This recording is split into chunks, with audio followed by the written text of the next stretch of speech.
Napatumbling si Booker pero paano nangyari yon? Talo na, nanalo pa, pinanghinaan na si Kevin Durant. Embiid naman may malupit na sinabi kay The Joker, napaka-humble.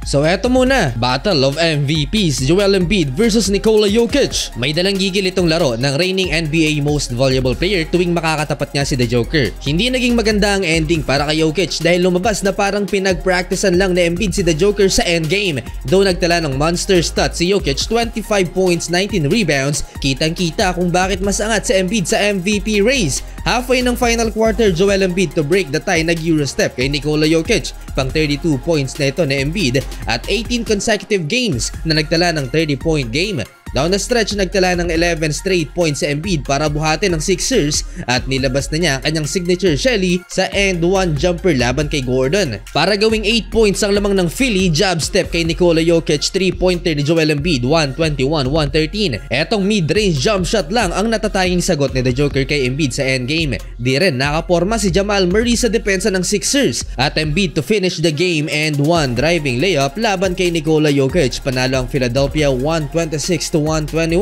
Another masterclass by Embiid, 41 points, 7 rebounds, 10 assists, shooting 59% from the field in 38 minutes of playing time. After the game, sports lang si Nikola Jokic at nakipagyakapan kay Joel Embiid. Sinabi pa ni Embiid na si Jokic daw ang best player in the league dahil si The Joker ang nagkampiyon at siya ang finals MVP.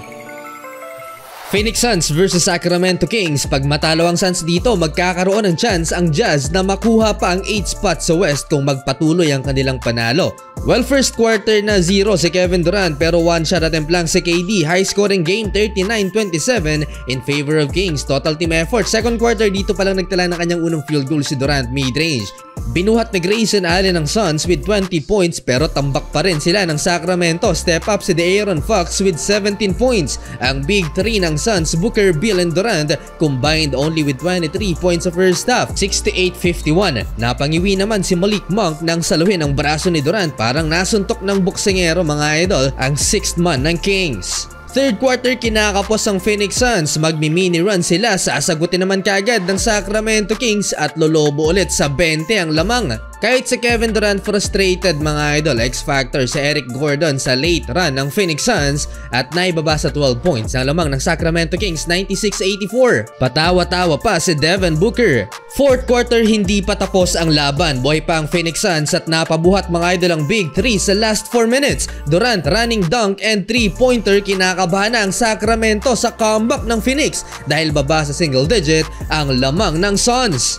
Napatumbling pa si Booker, tumindi pa ang depensa ng home team and Bradley, Beal, dunk plus KD 3-pointer. Hindi pa tapos mga idol dahil 6 points pa ang lamang ng Kings. Dito na kumana si Eric Gordon at nagtala ng back-to-back 3-pointers. 19-2 run by Phoenix Suns. Tabla na sa 1:15. Wala nang 2 seconds mga idol, na foul si Kevin Durant ni De'Aaron Fox at sa huli nakuha pa ng Phoenix Suns ang panalo sa free throw line, 119-117.